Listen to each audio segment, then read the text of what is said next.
Hello student, how are you. उम्मीद करता हूँ कि आप सब बेहतर होंगे, अच्छे से होंगे। स्टूडेंट, हम लोग बीएससी सेकेंड ईयर में कल तक कॉम्प्लीमेंट्री फंक्शन के बारे में पढ़ा था। आज पर्टिकुलर इंटीग्रल के बारे में पढ़ेंगे। तो चैप्टर है linear differential equation with constant coefficient. Particular integral में देखेंगे तो पर्टिकुलर इंटीग्रल में पहला जो केस है हमारे पास, फर्स्ट केस हो जाएगा, वो हो जाएगा to find the particular integral, to find the particular integral, to find the particular integral when q is the form of exponential ax, right, where small a is any point, या लिख सकते हो is any point constant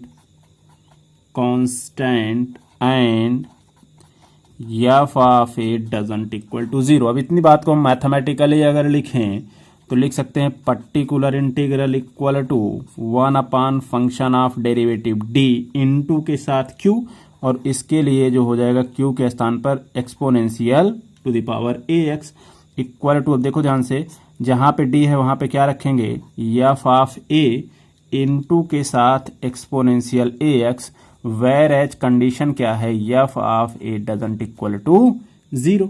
तो ये case हो जाएगा हमारा particular integral का। Pause the video, note it down, screenshot ले लो, देन आगे बढ़ते हैं। इस पे कुछ क्वेश्चन करेंगे और देखेंगे, है ना। तो इसका स्क्रीनशॉट ले लेंगे, ठीक है। आगे बढ़ते हैं। यहां से हमारे पास जो दूसरा केस है वो केस हो जाएगा कि कुछ नोटेबल पॉइंट्स देख लेते हैं। सम नोटेबल पॉइंट या नोट के रूप में देखते हैं। वैसे नोट के रूप में अगर हम देखना चाहें तो कुछ बातें हैं, ठीक है, उनको देखेंगे। जैसे पहली कंडीशन है कि ऑपरेटर, इसको आप लोगों को पता भी होगा, फिलहाल लिख देते हैं, operator D stand for D upon D x, और अगर ऑपरेटर हमारा कैसा हो डी स्क्वायर तो ये कैसा लिख सकते हैं, D two upon D X two. अगर ऑपरेटर हमारा डी क्यूब है तो इसको लिख सकते हैं D cube upon D X cube, and so on, इस तरीके से लिखते जाते हैं, राइट।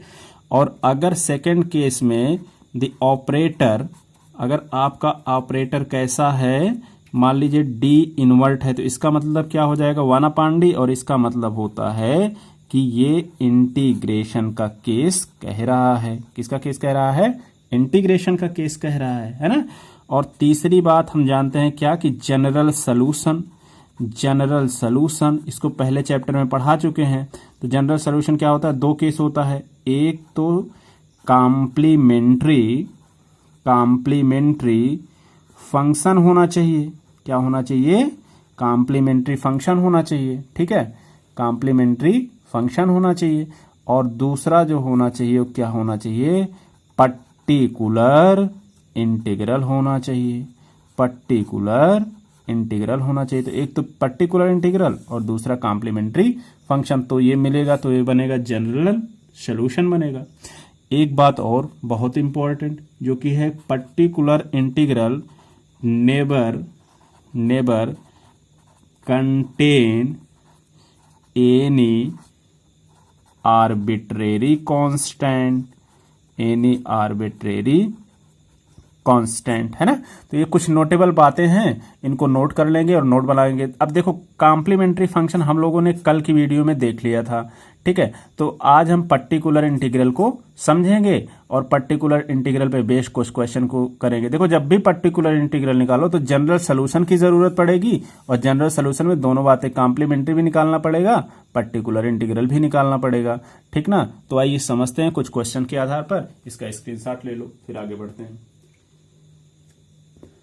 ओके, चलते हैं नेक्स्ट क्वेश्चन की तरफ बढ़ेंगे। क्वेश्चन देखेंगे कि कुछ क्वेश्चंस हैं, उनकी तरफ बढ़ेंगे तभी बात क्लियर होगी। मान लेते हैं क्वेश्चन है हमारे पास d2y बाई dx2 और माइनस टाइम के साथ 2k dy अपॉन dx और प्लस टाइम के साथ k square y equal to के साथ एक्सपोनेंशियल x, ये केस है ना।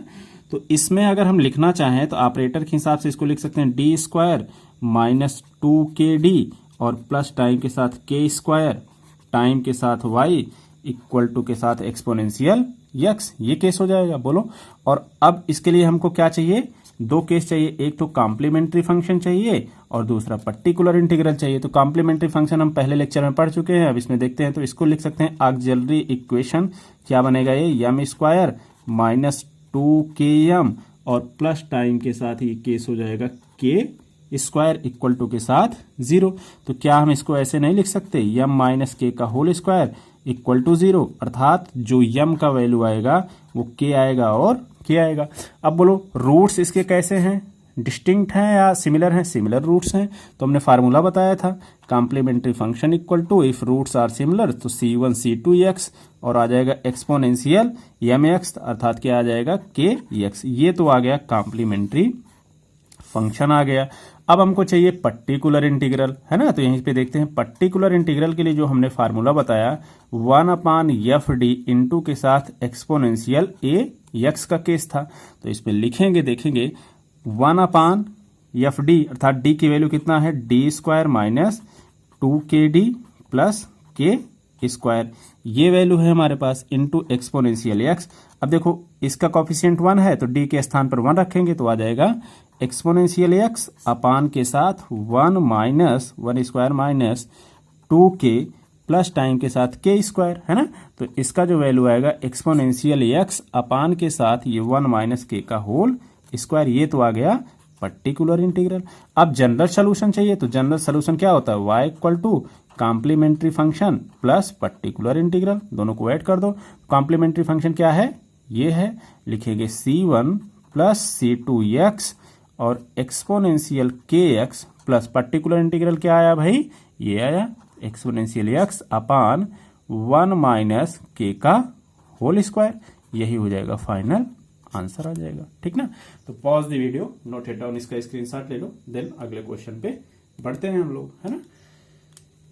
तो देखते हैं अगला क्वेश्चन क्या है और क्या कह रहा है अगला क्वेश्चन। नेक्स्ट क्वेश्चन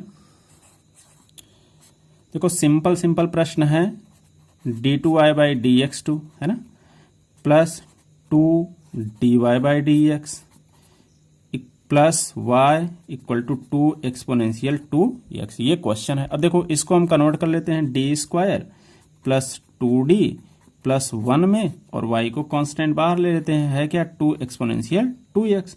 अब अगर इसको देखा जाए तो ये वैल्यू जो है q है, अगर हम इसके फार्मूले के हिसाब से चलें q है, और ये वैल्यू f(dy) है। इसका मतलब इसका जो ऑक्सिलरी इक्वेशन बनेगा वो बनेगा m square plus 2m plus 1 right equal to के साथ 0, या इसको लिख सकते हो m प्लस 1 का होल स्क्वायर का फार्मूला इक्वल टू 0 और यहाँ पे m की वैल्यू -1 और -1। अब बोलो रूट्स डिफरेंट है सिमिलर है, तो बिल्कुल सिमिलर है। फार्मूला कौन सा लगाएंगे, complementary function equal to c1 plus c2x exponential time के साथ में माइनस x, ये आ गया कॉम्प्लीमेंट्री फंक्शन। पीआई के लिए बात करते हैं अर्थात पर्टिकुलर इंटीग्रल, तो आ जाएगा 1/d square plus 2d plus time के साथ 1 इंटू के साथ 2 इंटू क्या आ जाएगा, ये 2x है तो एक्सपोनेंशियल 2x। अब इसको लिखते हैं हम तो आ जाएगा 2 एक्सपोनेंशियल 2x और d की जगह पे क्या रखते जाएंगे 2, तो आ जाएगा 2 स्क्वायर प्लस 2 इंटू 2 प्लस 1 अर्थात 2 एक्सपोनेंशियल 2x अपान के साथ 9।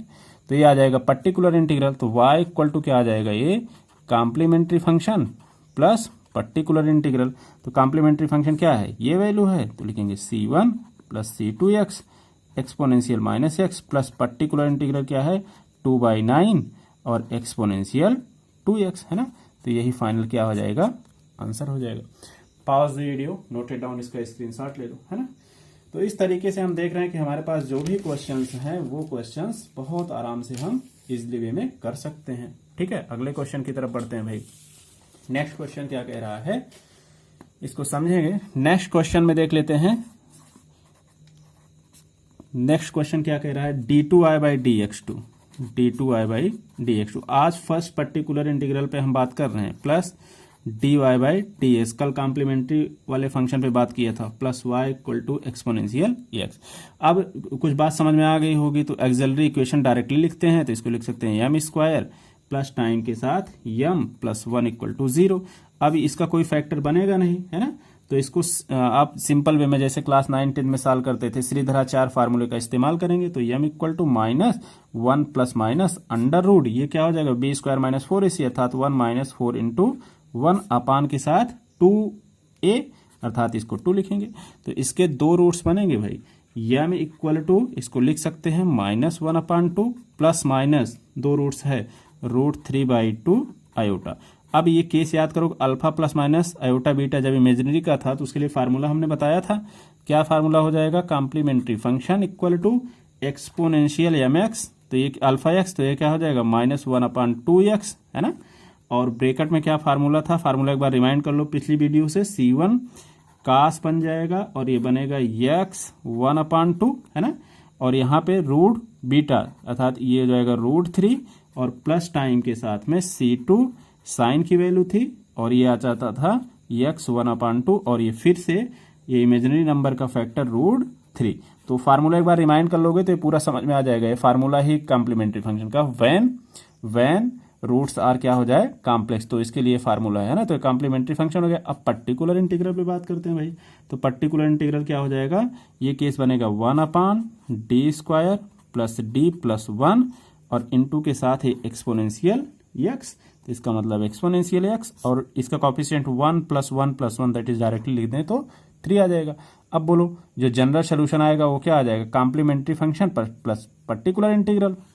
तो कॉम्प्लीमेंट्री फंक्शन ये है, पर्टिकुलर ये है, जोड़ दो दोनों को, एक्सपोनेंशियल -12 ऑफ x और ये आ जाएगा C1 cos of x 1/2 √3 plus C2 sine और ये ब्रैकेट में आ जाएगा C2 साइन के साथ में x 1/2 राइट √3 और प्लस एक्सपोनेंशियल x, इसको थोड़ा सा यहाँ पे लिखते हैं, एक्सपोनेंशियल x अपान के साथ 3।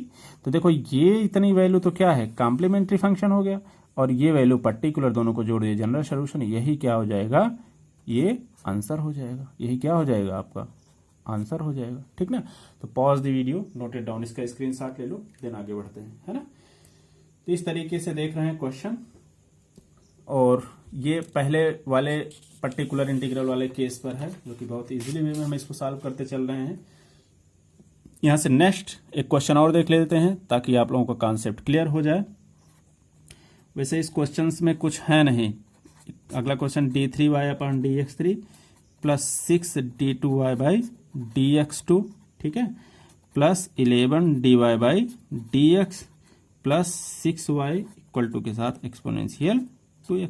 देखो भाई हम इसको डायरेक्टली लिखेंगे तो एक केस क्या हो जाएगा, अगर डायरेक्टली लिखेंगे हम तो इसको d³ चलो एक बार लिख देते हैं, d³ plus 6d² plus 11d plus 6 time के साथ y इक्वल टू के साथ एक्सपोनेंशियल 2x। ये q है और ये हम ऑक्सिलरी इक्वेशन में तोड़ते हैं इसको, तो ऑक्सिलरी इक्वेशन में तोड़ोगे तो क्या आ जाएगा, m² plus 6m² plus 11m plus 6 equal to के साथ 0 आ जाएगा, बोलो 0 आ जाएगा। अब रिमाइंडर थ्योरम से इसको सॉल्व करेंगे, सॉरी यहाँ m³ होगा, रिमाइंडर थ्योरम से सॉल्व करेंगे तो m इक्वल टू 1 रखेंगे, m इक्वल टू 1 रखेंगे, -1 रखेंगे तो सारी वैल्यू 0 हो जाएगा। तो इसका मतलब एक में तो m + 1 आ जाएगा, रिमेनिंग पार्ट क्या बनेगा, m + 2 और m + 3 और ये आ जाएगा m इक्वल टू 0, अर्थात जो रूट्स का मान आया m इक्वल टू -1 आ जाएगा, -2 आ जाएगा, -3। तो तीन के तीनों रूट्स देख रहे हो सिमिलर है कि डिस्टिंक्ट है, डिस्टिंक्ट है। तो इसके लिए जो कॉम्प्लीमेंट्री फंक्शन बनेगा वो कॉम्प्लीमेंट्री फंक्शन क्या बन जाएगा, वो बनेगा C1 exponential -x plus C2 exponential -2x plus C3 exponential -3x। तो ये तो कॉम्प्लीमेंट्री फंक्शन बन गया। पर्टिकुलर इंटीग्रल जो बन रहा है वो बन रहा है 1/fd इंटू के साथ में एक्सपोनेंशियल ax, अर्थात इसको लिख सकते हैं 1/ ये d³ plus 6d² plus 11d plus 6, ये केस आ जाएगा, है ना, इनटू के साथ में एक्सपोनेंशियल 2x आ जाएगा, राइट। अब इसको रखते हैं तो हमारे पास जो वैल्यू आएगा एक्सपोनेंशियल 2x अपान ये आ जाएगा 8 2 का मान रखेंगे, 2 क्यूब 8 प्लस कितना आ जाएगा, और यहाँ पे 24 आ जाएगा, 24 और 8 और प्लस यहाँ पे 22, तो ये आ जाएगा, टोटल वैल्यू ऐड करेंगे तो 60 आ जाएगा यहाँ पे, है ना।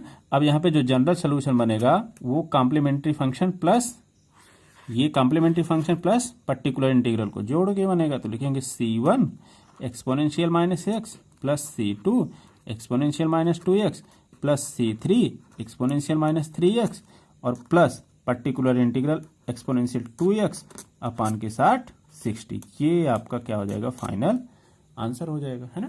तो देख रहे हो क्वेश्चन कितना आसान है और क्वेश्चन को हम बहुत इजीली वे में कर सकते हैं। तो इन 4-5 क्वेश्चन से आपका कॉन्सेप्ट तो क्लियर हो गया होगा कि आपका 1 upon F of D into exponential ax का अगर केस होगा तो पर्टिकुलर इंटीग्रल हम कैसे फाइंड आउट करेंगे, इसको हम बताए, इस पर आधारित क्वेश्चन, ठीक ना। Pause the video, noted down, screenshot ले लो।